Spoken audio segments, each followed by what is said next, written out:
So, Serbia at saka Puerto Rico.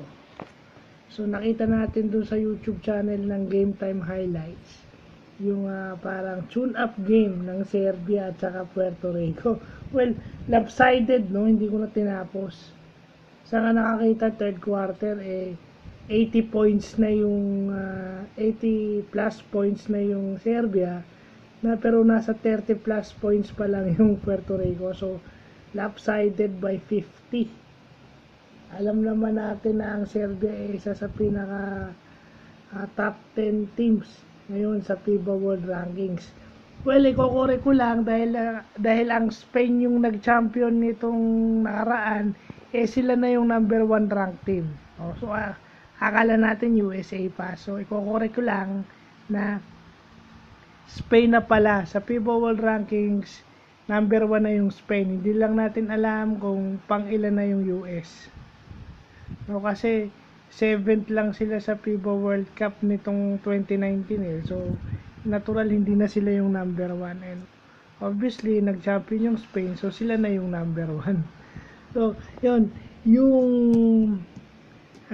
Serbia, isa sa top teams sa buong mundo pagdating sa basketball. So, talagang ini-expect ng marami na mananalo itong Serbia kahit sino kalaban.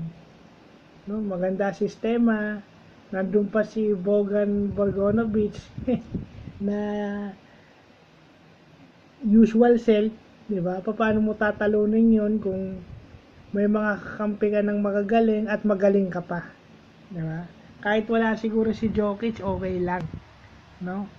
Kasi nag-back out na itong si Nikola Jokic So, although syempre mas lalakas sana kung nandyan si Jokic, pero kung wala, di ba?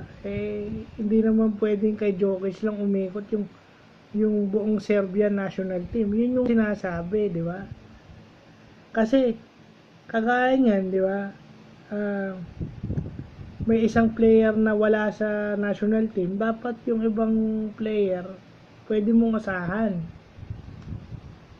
At saka ito yung matagal na magkakasama. Yun ang problema dito sa Pilipinas sa totoo lang. Kaya naging top team ang Serbia, no? At evident dito sa tune-up game nila against Puerto Rico dahil matagal na silang magkakasama. So, lopsided yung laro. No? 90 something na yung Serbia and then 50 something o 40 something pa lang yung Puerto Rico.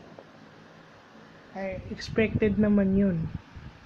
So, yun lang po.